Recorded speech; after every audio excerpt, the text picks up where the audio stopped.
morning po sa inyong lahat. Ngayon po ay araw ng aming video chat ng ating mga beloved sister. Salamat po ng maraming sa Panginoon Diyos. Ating Janice po ay nagkikita-kita kaming magkakapatid na kahit na malayo po sila ay nagkikita-kita pa rin kami. Nagpapasalamat din po ako at sa kabila ng malayo naming kalagayan sa isa't isa. Pero nagiging malapit kami sa pamamagitan po ng video chat.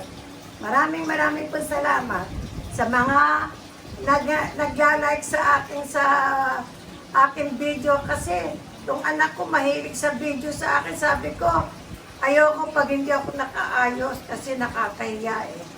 Pero nakaayos kayo. Pero kasi video chat naming magkakapatid kaya medyo nakaayos po ako dahil ang aming team, linggo-linggo po may team kami na isusuot. Ngayon po ang aming team ay polka dots. Kaya ito, malaking polka dots sa suot.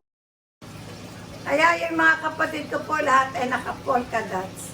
Kaya maraming po salamat sa mga kaibigan, mga pamangkin at apo ko.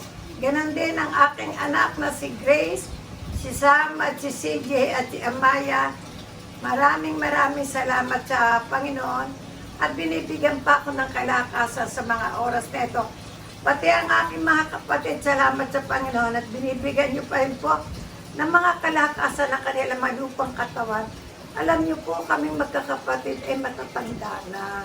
Pero una ang Panginoon Diyos po, binibigyan pa po kami ng kalakasan ng aming mga lupang katawan.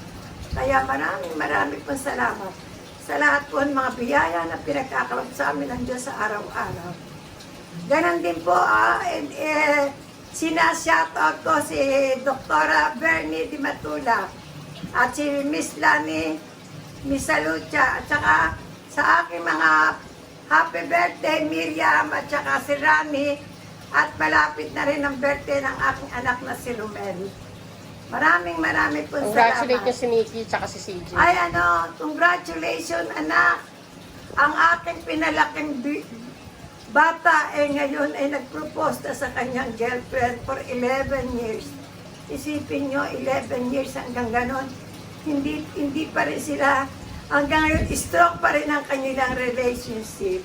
Kaya, congratulations, Nikki, and happy birthday to you. God bless us all. Bye! Happy lang. Happy lang tayo. Enjoy our life to the fullest. Kulong siya ulit, bawal siyang lumabas. Ngayon po ay lockdown kami rito. Nilockdown kami ng barangay. Kasi po maraming nagkakaroon ng COVID cases dito po sa Manila at sa buong Metro Manila. Dumami po ang mga COVID cases. Kaya nga po kung kailan nagkaroon ng bakuna, siguro masyadong kontento ang mga tao na may bakuna sila. Kaya labas ng labas. Kaya Pero barangay natin wala. Ni-lockdown lang tayo para stay home and social distancing kayong lahat. Kung gusto niyo man lumabas ng mall, social distancing. God bless us all. Bye! Pakita niyo maganda yung duster. Sino may bigay niyan?